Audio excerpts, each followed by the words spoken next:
Hey all, welcome to the stream today. My name is Miriam and I'm talking with Levar Jackson from Virtual Visual Renaissance today about his experiences as an entrepreneur as part of our user research for QUOKA.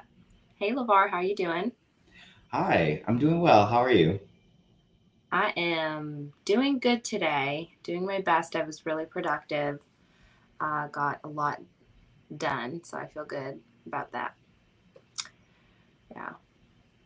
How's all your work coming along? It's good. Things happen very quickly in my world, and then things calm down for a while. So this is part of the quick part. But it goes from mania to relax from time to time. Yeah. I feel that. Do you usually take weekends off or are you working on the weekends as well? So I tend to work very specifically on weekends during busy times, and then I take off weeks when it comes to downtime. And part of being able to recenter and who I am is the off time, meaning no phone calls. Like I have my phone set up where there's a work profile and then there's a personal profile, and everyone has my work contact information, and I'll turn the work profile off. In fact, the phone forces me off of off the phone after a while. I have it set up so that at 11 o'clock at night, everything goes off. Even like the color, it turns it black and white and makes it as dim as possible it just to keep me from going back in. And if you need that, you should do that. It works for me. How do you do that? Is that a special phone or an app or something?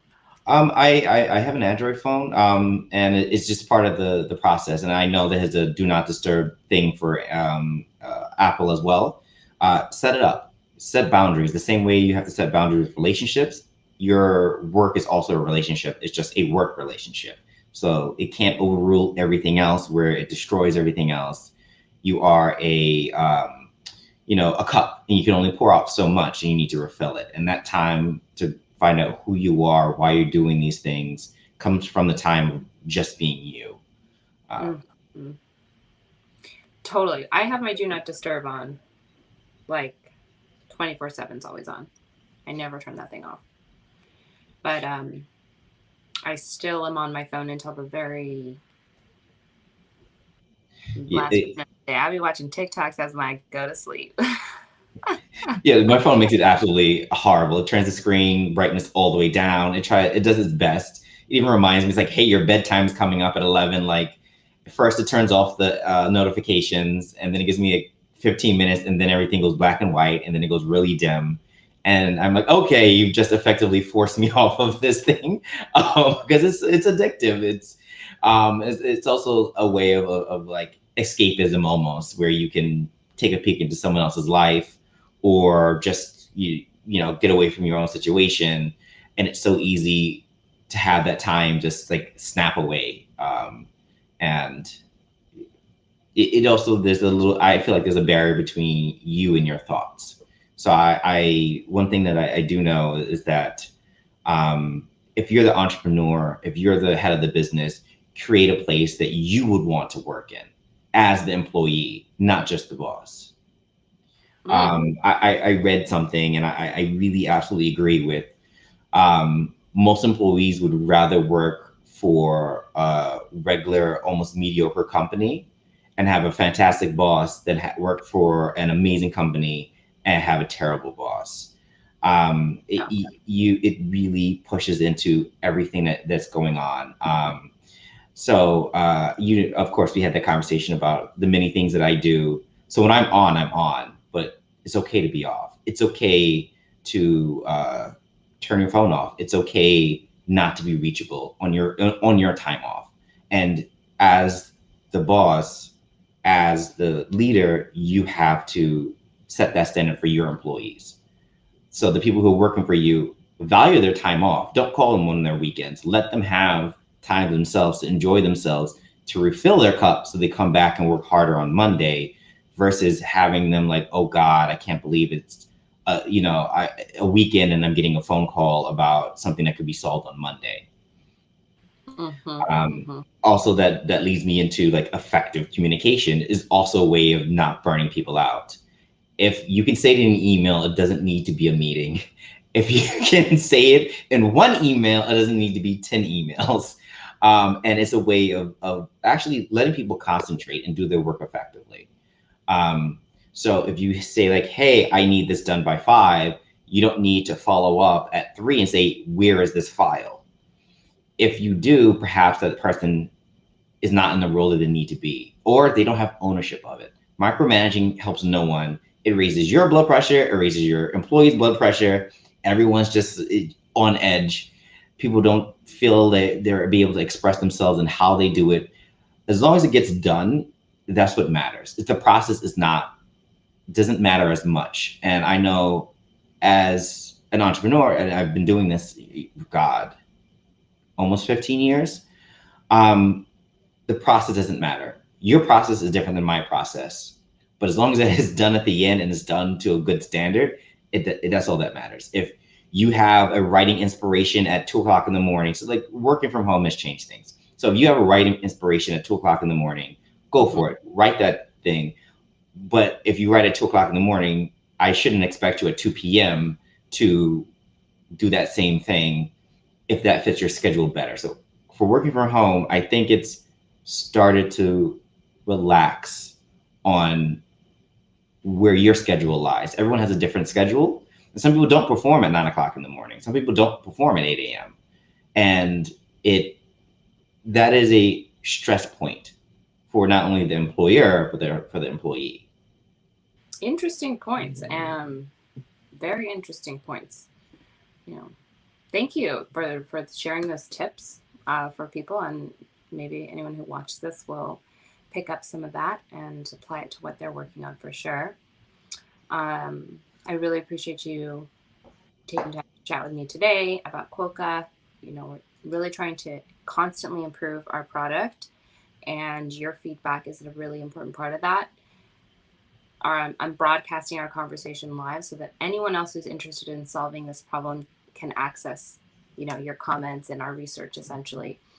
But I like to keep the sessions pretty informal. I'm just trying to learn from you today. There's absolutely no right answers. There's no wrong answers. I'm not testing you. This is just me trying to find out information. Sound okay, good? I'm excited. You're excited. Okay, good. Very good. So I'll start off with just some basic questions. We'll go through the survey, and then I'd love to show you QUOKA and get some feedback on what you think about it. Do you belong to any founder communities?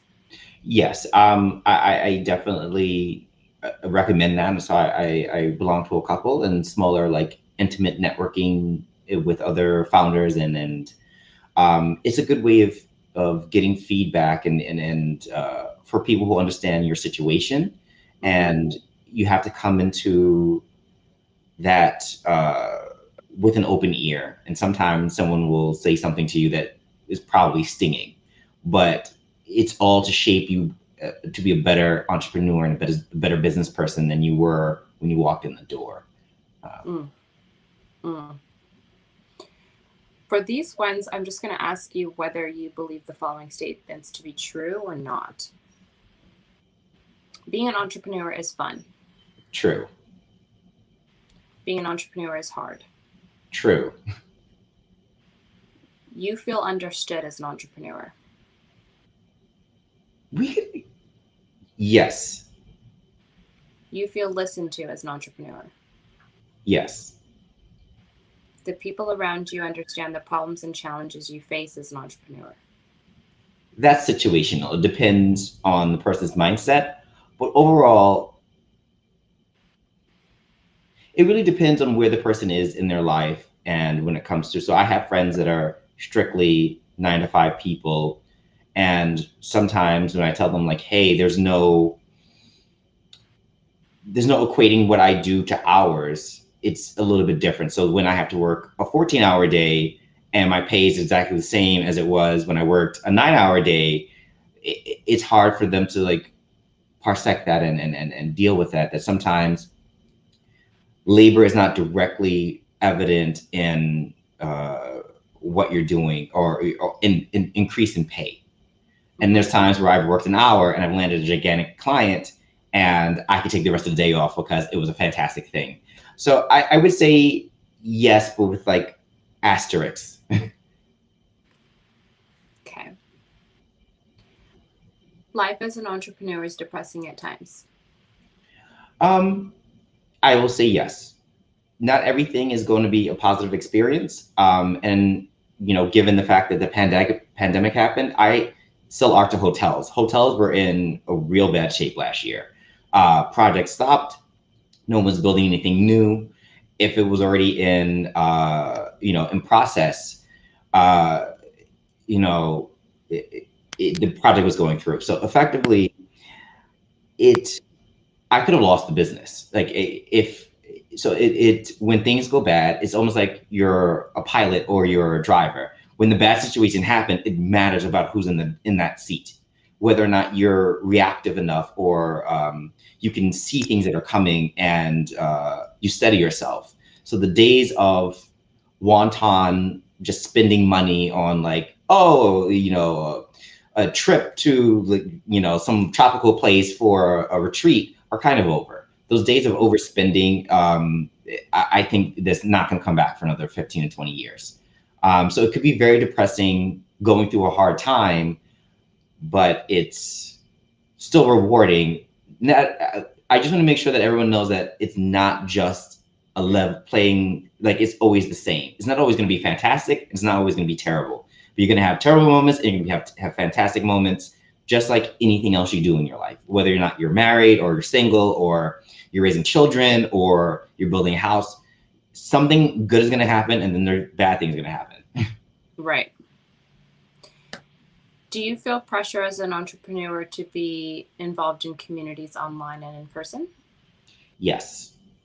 The pressure comes from me wanting to maybe actually it may be self-internalized pressure because I tend to operate in spaces that have very few people of color.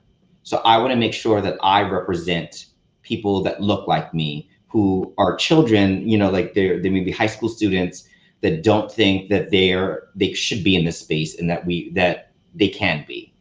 That I know that I have to be able to make a way for people behind me. So I know that having to go to these events and show up means not just something to myself, but also means things to other people. So it may be a cultural thing that I'm experiencing that's putting pressure on me, but no one's really saying like you need to show up. Mm-hmm. Thank you for sharing that. That's very important, and I appreciate you mentioning and being open about that pressure, which is very specific. Um, True or false, you enjoy helping others and solving problems. True. When it takes you a few days to reply to someone asking for your help, you feel guilty. Yes. You feel pressure to appear to look like you know what you're doing as an entrepreneur. Of course. You want to present the forward-looking, professional thing. But I will tell you, I've worked in small companies, I've worked in nonprofits, I've worked in gigantic companies. It's kind of like the house is always on fire and you're putting it out with like a cup, like a small cup, and you're just like dousing fires and like running to different parts. Even the most well-oiled machine, the market will throw something at you. Again, COVID is a perfect example. I'm sure a lot of companies were absolutely fine, and then the house caught on fire and you have to put it out. So it's okay to say like, hey, you want to present this face that is better, but you also have to admit to yourself that, hey, sometimes stuff isn't right and you have to be able to work through that. Mm-hmm. Do you always feel confident that you know what you're doing as an entrepreneur? Yes and no. So I know that I built the system around me that if I need help, I can get it. So I'm confident that I at least have a support system that I, built through business friends. Like I can reach out to you and maybe, perhaps talk or have other friends that know about business. That I have a pool of support and the same way, like, yeah, I feel bad when someone else messages me for help and I don't get back in a few days. I could then turn to my support group and say like, hey, I need help. I, was gonna found a company with someone else, and I looked, and the numbers were looking a little weird. So I talked to one of my friends, and he's like, hey, that's like, you're liable for a lot of nonsense that goes on. You shouldn't do that. And it came back from 3 people with the same answer. And I said, no. Was I confident that I knew the answer at that moment? No. But overall, I know I have confidence that I will make the right decision, or everything will work out, as long as I have myself and my support group as a way to move forward. Mm. Well said. So I'm going to leave it in the true column. Yes. And I would assume this is true as well. You have people you can speak to about your deepest thoughts and challenges about being a founder and entrepreneur. Do you feel comfortable asking for help when you need it? Yes. But I would always, put in the caveat that took time to learn, to be able to reach out for help. There's a lot of bravado, or, like, I know how to run this. It's okay to reach out for help. It's okay not to listen to someone else's advice, but you still should be able to reach out and just hear. Sometimes you're in the middle of everything and you can't see, like you're in the ocean, but you can't see the shore, but the shore's right there, but it's maybe foggy. So sometimes you need the lighthouse to say like, hey, we're here, things are fine. Mm-hmm. Or even if they're not fine, you have to be able to accept outside, critiques. What do you like best about being an entrepreneur? And before we go into, why you're doing this, let's make sure that we talk a little bit about your work, Visual Renaissance. If you could give people kind of a little summary of your work and what you do, and maybe within that, Mm-hmm. we'll segue into the answering of the question. Okay, so I started this company in late 2009 or early 2010. And it started out being me being the artist effectively. And I took a trip to London and Paris, and I brought this like DSLR, and I took photos of London and Paris and things that I thought were nice. And I came back and I showed family members, and they said they print it out and we'll buy it from you. So I started out, effectively right during the last economic recession, doing these things, and somehow, some way, I came into hospitality. So I was able to beat out other people because my prices were lower and there were simpler things. So I did mid-market to low-market hotels. And in about 2010, late 2010, early 2011, the market started changing and asking for things I could not provide. So hotels started wanting to invest in their art programs. They wanted paintings and sculptures and things that I couldn't do. So I ended up going out and reaching out to artists and meeting with artists and getting them to help produce art for the hotels. That's where we've been for the last, oh God, how many years? I helped co-develop a digital canvas that allows the art to follow guests from space to space. So it's transforming art from more than being just something that the artist likes or the designers like, to something that's meaningful to you. So when you come to a room, it's the art you love will always be on the wall. It's a loyalty driving and guest experience. It's something that connects you to the art itself. So if you love cat photos, or you love Van Gogh, or you love whatever kind of art you love, it'll be there. It's the largest thing that you can change that's customizing the room for you. You can't change the mini bar because there's a lot of contracts to go with that. If you want M&Ms and it has a different thing in there, that's all you can have because that's what they're contracted for. It's also an art discovery tool so that we can highlight smaller artists and have them say like, hey, you want this painting, visit this website. We also can partner with museums. So we have, contracts with like large museums like the MoMA, the Met, SF MoMA, and hotels that are close by. We can do what's hot at the museum that's closest, and people can discover, beautiful art and then want to go see the museum and be a driving force there. Mm-hmm. Mm-hmm.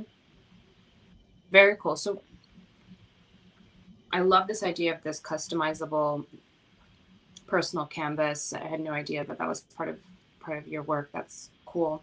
Oh, it's right here if I point correctly. Yes, it never moves this fast. It's just for demonstration purposes. So what do you like best about being an entrepreneur? um, so the thing that I like is that I'm very, I'm kind of like a jack of all trades, and it gives me that ability to be the jack of all trades. When you're an entrepreneur, you've got to do everything. It's the unitasking that drives me insane. If it's just one task day after day after day, I like variety, and I think that's what being an entrepreneur does. Because you're CEO one day, you're CEO next day, you're the business development manager the next day, and you get to meet a lot of different people through those roles. So you'll meet investors, you'll meet clients, you'll meet potential partners or venture partners when it comes to collaboration, and it's just a kind of a way of seeing the world through your business. What do you like least? um it can be fairly competitive. I understand that business is competitive, but it can be soul destroying, or to have something happen. So I can understand, like, if you had started a company within the last like year and a half, 2 years, have everything come together and seem perfect, and the market just falls to pieces, the world falls to pieces, and you've put your heart, your soul into everything, and have it, not turn out even a little bit the way you want it to. So I think the toughest part for me is watching people's things die. Not even my own. Seeing other people's companies go under, even though they had beautiful ideas and beautiful execution on things.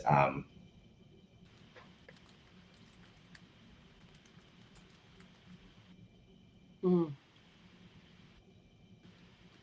If you were to give advice to an aspiring founder, what would you tell them they need to fulfill their full potential? You need an honest and open echo chamber. People, a group of people that you can go to who will actually tell you the truth and have their hands in their own businesses. If the only way to get objective and good advice is that the people will give it to you. It may be brutally, it may not feel good. I will tell you a fantastic story of how I was sitting at an owners roundtable, and one of the owners of the hotel looked at me and said, "What makes you special? Tons of people do art," and it made me reassess what I bring to the table. It wasn't a negative experience, but it could have been a very negative experience. It I took that as a moment of inspiration, and then I turned it into a meeting and say, like, "I'll let me show you what makes me special." Landed that client. So you'll have to be on your toes, and be able to hear that, get that echo chamber and get it good. Mm. Do you have everything that you need to fulfill your potential as an entrepreneur? I don't think you ever 100% have everything you need. I think you can get close to like 90% of what you need, and the 10% is constant growth, of growing. So I may not know what I need because I don't know. You don't know what you don't know. So sometimes you're blind to it, and then you come across a situation that someone else may have gone through, or you just read about it, or you experience it yourself, and like, wow, that was a huge blind spot. And Yeah, it definitely is good. Just surround yourself with good people. They'll tell you good things, and empower that group to give you good feedback. Mm-hmm. When you need information, you want to learn something new related to your business, or you need help, where do you go to get the answer? Um, those founders groups are always fantastic, because they have people going through the same thing that you've gone through, in, of course, a different industry, or it could be in the same industry.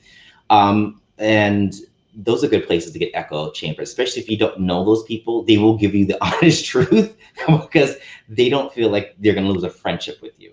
Having that, just being open and honest, and just taking people's advice, and just listening is definitely what you need to do. It just opened my eyes so many times through my own experience and having someone else's own experience. And sometimes you have to hear the tough story of someone losing everything and being able to bring it back, to realize that you're not infallible to things. Even if you're at the top and you close $25 million round of funding, it can happen to you. So you should be aware that these things do happen. Mm-hmm.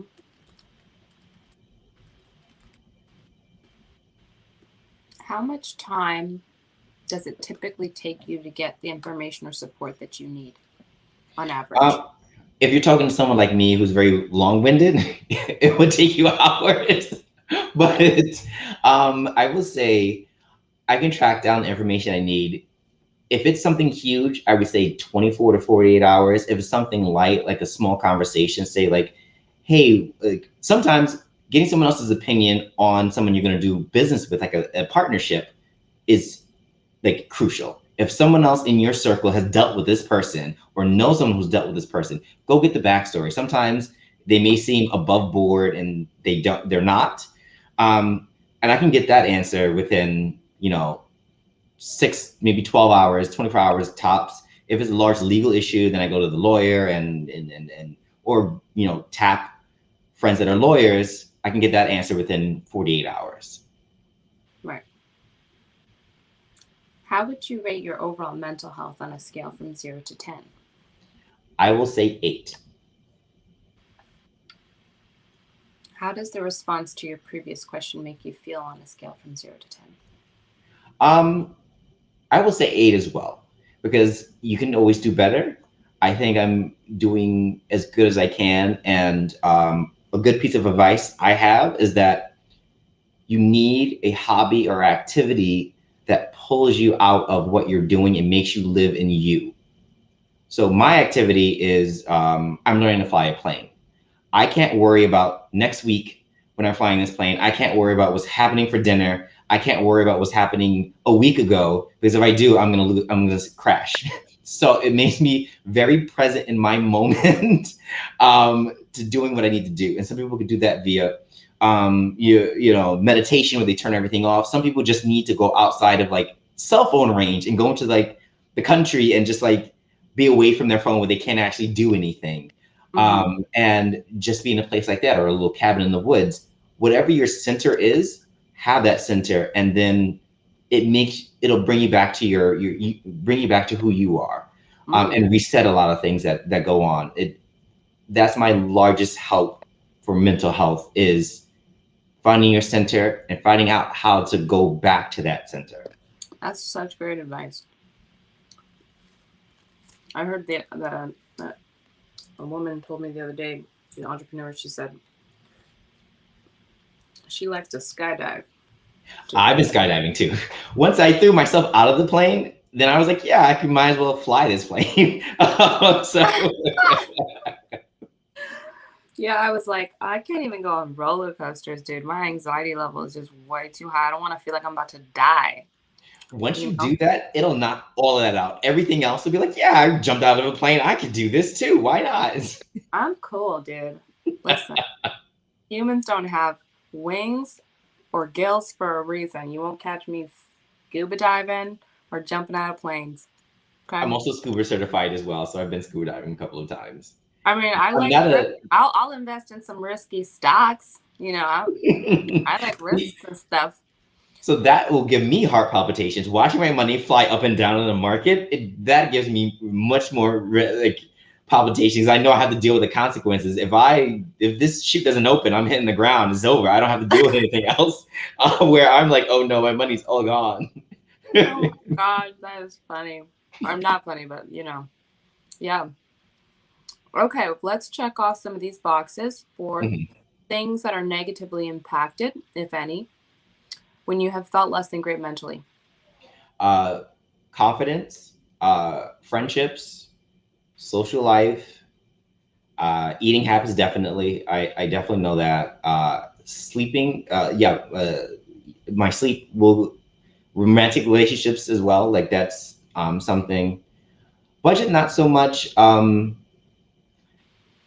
Activity, yes. So I won't feel as motivated to like get up and do things, or maybe even like, go flying if I'm not, which is actually a hazardous thing. You're not supposed to go fly. You're not supposed to fly a plane if you're not mentally okay.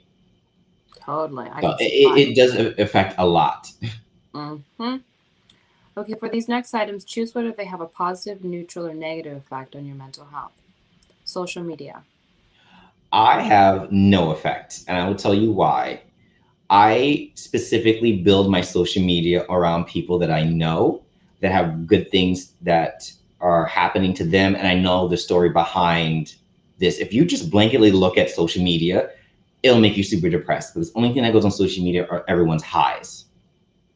So like no one's living, you're effectively watching their highlight reel. You have to remember that there's a lot, probably negative things that are going on in the background, and you will then turn that to yourself and say, why isn't my life so awesome? So I know the people that are on social media. So when I know they're posting highs, I also know they go through lows. They're real people to me versus just someone I'm watching effectively. So like, take social media as you're watching a scripted TV show. Those are lines that they're saying. They're presenting you the best they can. It's not 100% of who they are all the time. And also, don't listen to business advice on social media. 90% of it's terrible. Everyone likes to put out like they had a straight line to success. It's never like that. It's a zigzag, and sometimes you go backwards. And sometimes you go around in circles and circles and circles. And don't ever listen to someone who said, yeah, I know exactly what I was doing from the moment I started business. No, they're liars. Don't listen to it. Don't ever listen to it. What about the news? Negative effect. Okay. The news is specifically made at this point not to actually present the news, but to have you have a negative reaction so that you continue to watch it. It's like a negative feedback loop. Very few news sources are impartial, and they're there to get your eyes on the screen. It's not actually there to present information. Sorry. I think this orange is bad. Oh no. Ooh.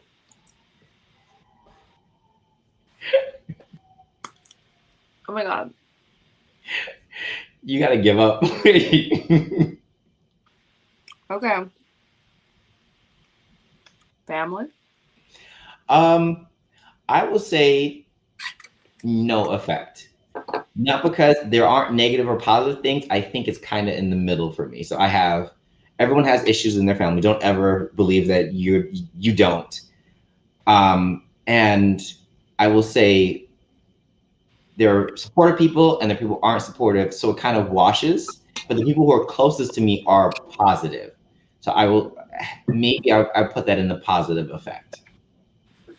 Okay, put it in positive, okay? Yes. Friendships. Positive. Work. Positive. Volunteering. Positive. I also VP of a nonprofit, so I do give back. I give scholarship students, hospitality student scholarships. So if anybody out there is in hospitality, please reach out. I will see what we can do when it comes to scholarships. Romantic relationships. Positive.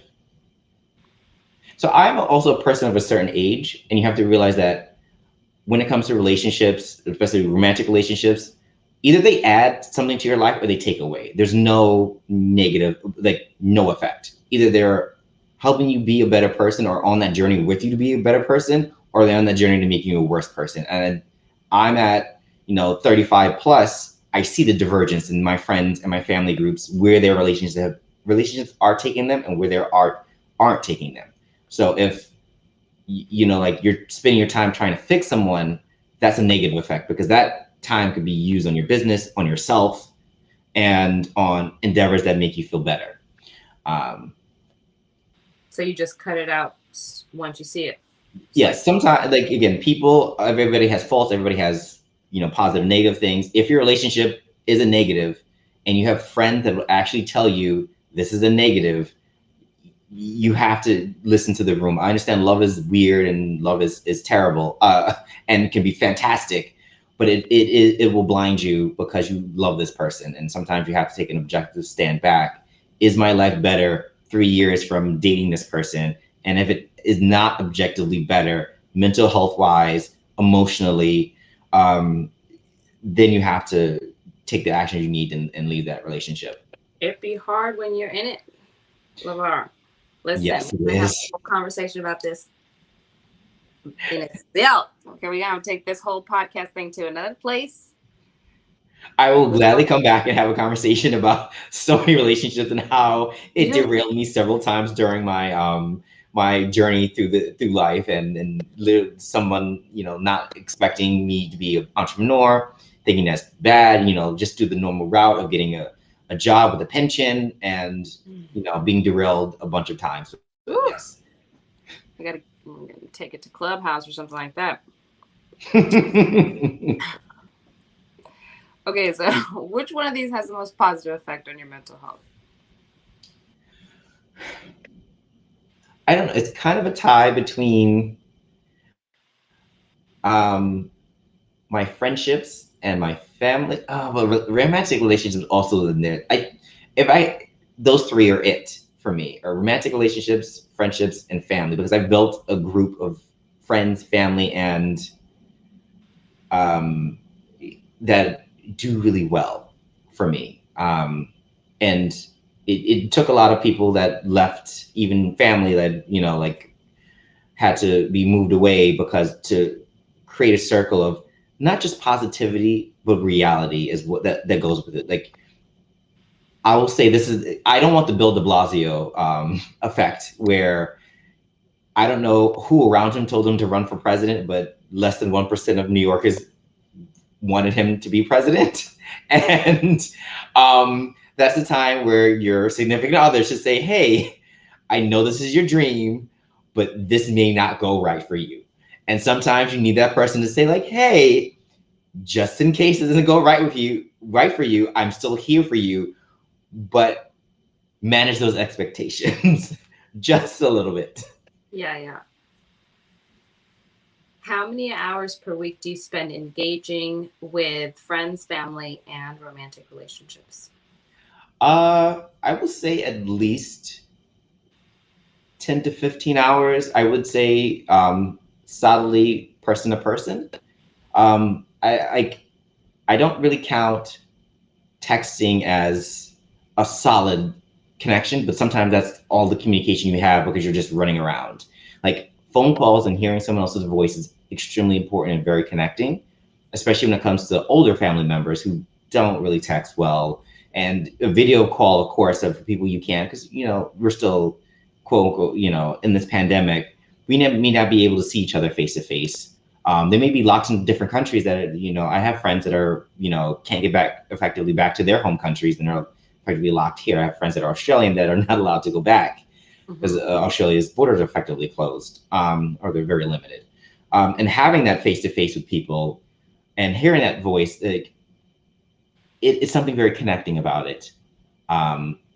Sometimes having the tough conversation, hearing someone cry over the phone because they're going through something, is so much more, you're giving them support as well as getting yourself support. And that's something that I feel I can't get a huge amount of support from emails and texts. Mm-hmm. Do you use any applications or websites to manage your mental health? I do like to read other stories. I will find, stuff that's like Entrepreneur Magazine or a couple of other like publications, even just going on LinkedIn and listening and reading people's stories of how they're going through things.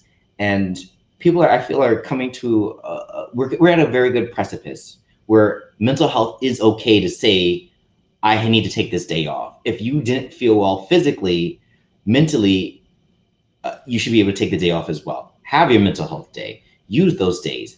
of course, if it's something deeper than just having a day off, sometimes you just wake up, you're like, I can't do this today. I'm not, I'm not even functioning at 50%. I'm functioning at 10%. I need a day for myself. It's okay.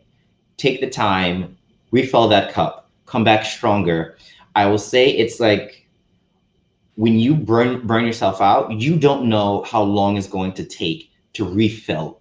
It could be years before you come back to a place where you feel that you have power and that you can do your job effectively. I've seen people burn out who are heads of companies that burn themselves out. I haven't seen them in 2 or 3 years back on the business scene. They've effectively taken their savings and, lack of a better word, pieced out, who've left their dreams behind because they burnt themselves out running, 80 hours a week and not giving themselves a single day off.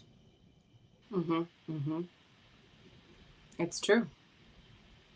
My mom would always give us mental health days when we were younger. Yeah, it's okay to be like, I can't do this. It's okay to say I'm not okay. And I think we're coming to that moment. We're seeing that a lot with Olympics, with like pro athletes. It's okay to say I'm not okay. I can't perform. I shouldn't force myself to perform something I know that I'm not going to be good at.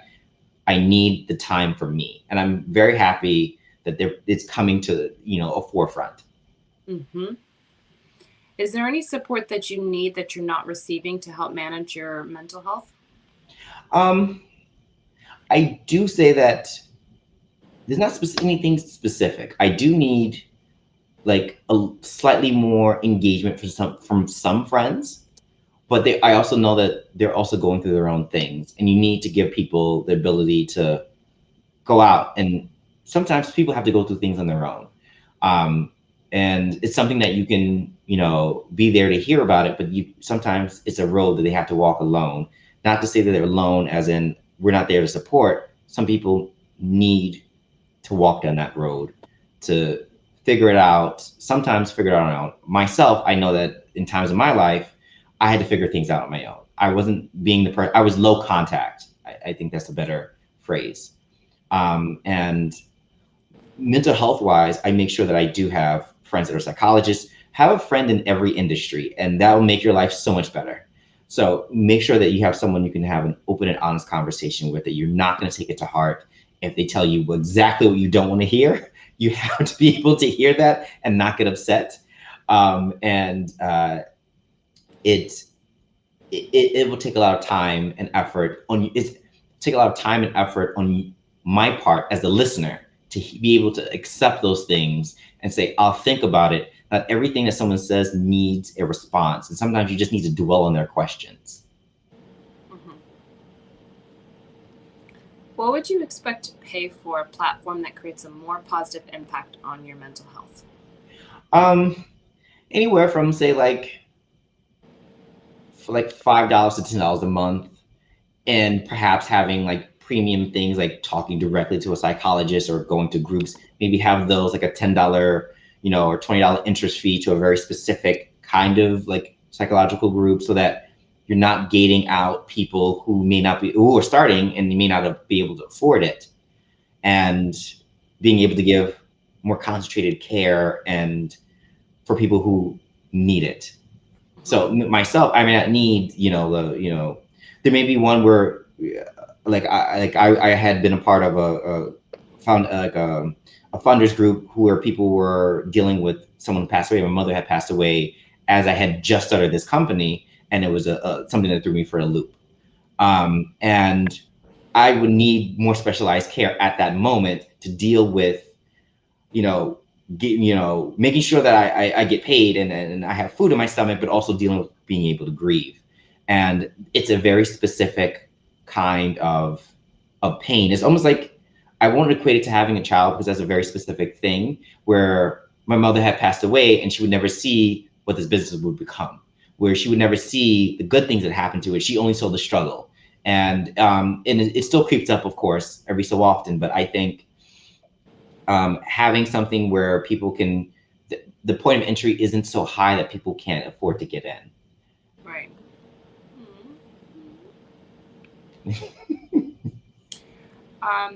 When thinking about the mental health of people that you know, how do you think most of them would rate their overall mental health on a scale from 1 to 10? I would rate most between 5 and an 8. And sadly, the people who aren't as financially well are the ones that are usually less off because they can't afford the care. And quite honestly, even if you have a healthcare system, even if you have a healthcare provider, seeing a therapist is still very, very expensive, and it's out of the reach for so many people who don't have it. And when you're talking about if you're making $15 an hour and you need to go see a therapist twice a week at $100 a pop or maybe $200 a pop, they can't afford that. Right. And so their mental health goes without that care that they need. 100%. It's expensive AF. Okay. I know I want to be respectful of your time. We have about 7 minutes left. So, are you able to share your screen? I'm going to send you a website here in the chat. Okay.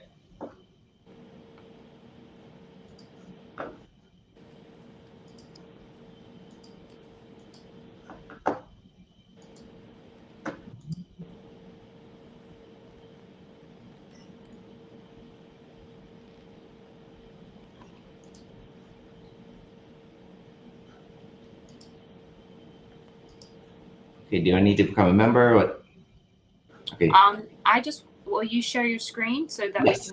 I can get your, I can see what you're doing? Okay. There we go. Cool.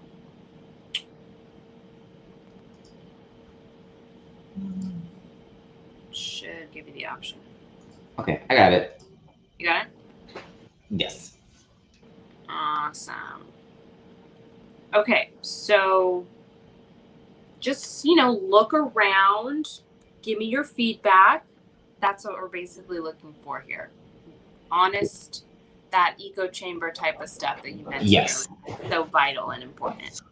So initially, from the design, I like color. I hated the days where Apple had brought in the gray on gray websites. And there's also a ADA compliance issue. The gray on gray is low contrast and people who have vision issues can't see it.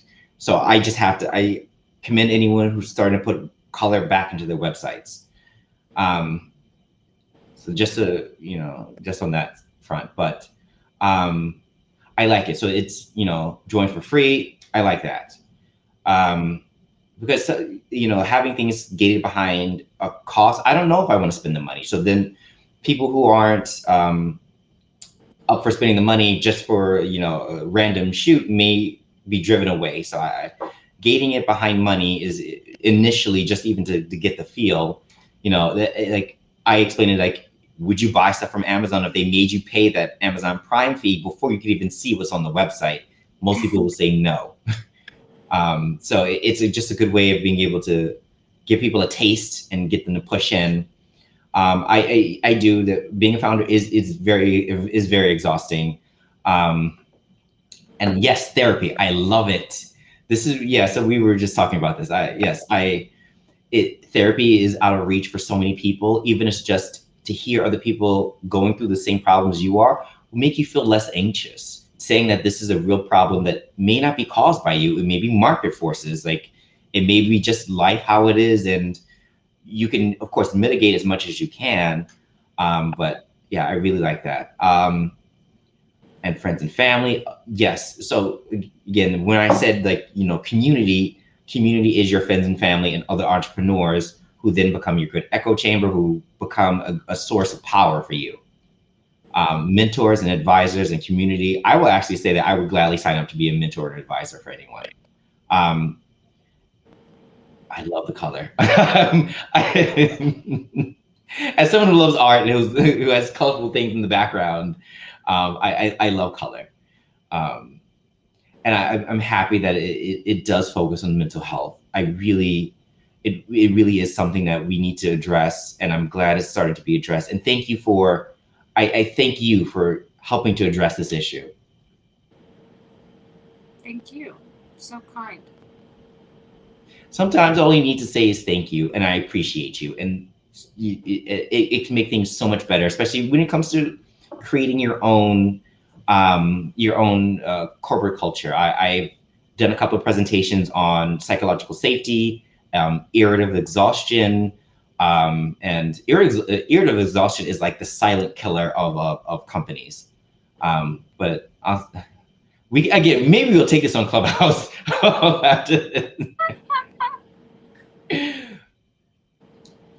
Yeah, so like the pressure, I will say the number one thing that I will say that is pressure from being a founder is that you know that you have people who depend on you almost like they're your dependent. Your employees are your dependents. If you don't do well, they won't be able to feed their kids. So you almost have like an instant family of like kids and grandkids and like, you know, family members who depend on you, and you're underneath a lot of public scrutiny.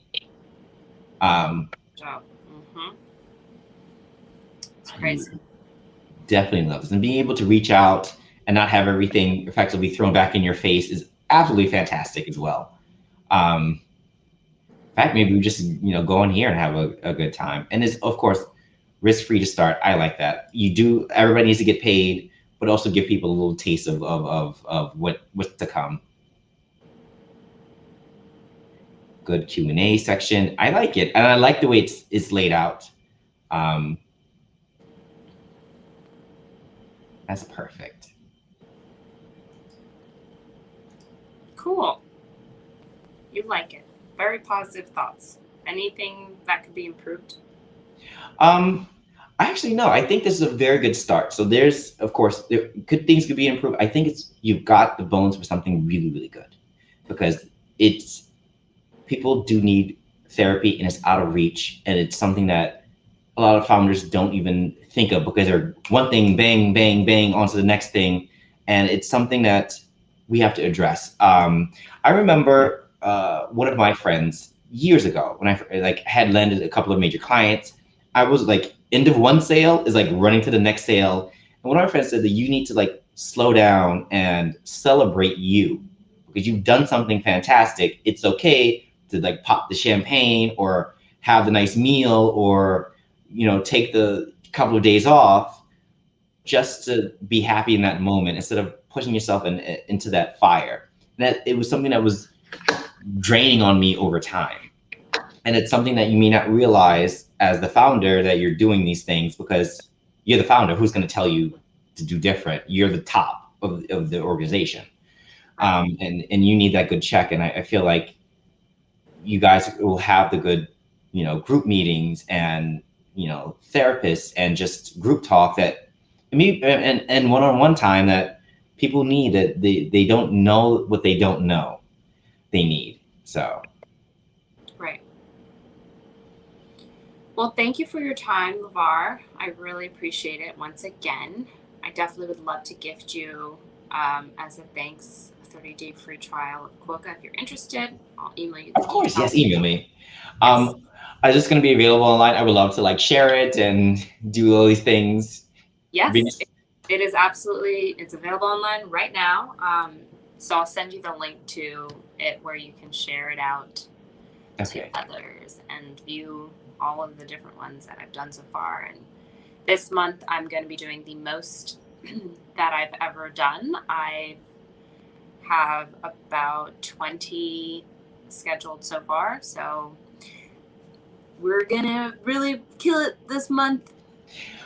Then when the tables turn and you're the one who has to get interviewed so you can help promote it, you're going to be sitting in my seat and someone else is going to be sitting in your seat. And it's going to be the weirdest kind of like dynamic because you're going to be on the other side of the chair effectively, you know, the other side of the desk. I'm open for it. If you know anyone that wants to interview me, sign me up. I'm ready to go. Yeah, of course. I know a couple of people who do their own podcasts and do women-focused podcasts and do business-focused podcasts. I would gladly connect you to. Thank you. And also, you're in New York. My brother is doing a pop-up store there for our Blue Forest Farms brand. You should go check it out. Yes, please send me information. I'm all about pop-up stores. I would love that. And yeah, we should talk about that because it's popped up and he's got space. Maybe if you have some art and such, yeah, get it in there. It's right on Madison Avenue. Oh, that's fantastic. That's a good street, right? Yes, yes. It's Yeah. fantastic. Perfect. Thank you. Thank you, Laura. I know we're over time, so I'll see you at the next Funders and Founders event, and I'll send you an email, or Yes. Is there anything I can do to support your work? No, any connections are fantastic. I'm also the person I give out because I know it'll come back in some way. And if you know someone who knows somebody, and then I introduce you to that person, and things come back in good ways. Yeah, it definitely comes back in good ways. Yeah, there's other. I mean, I want to talk to you about so many other things with the art stuff. Mm-hmm. So we should just schedule like a normal other Yes, call. a one-on-one. Yes. Yeah. Okay. Cool. Thank you. Thanks. Bye. Bye-bye.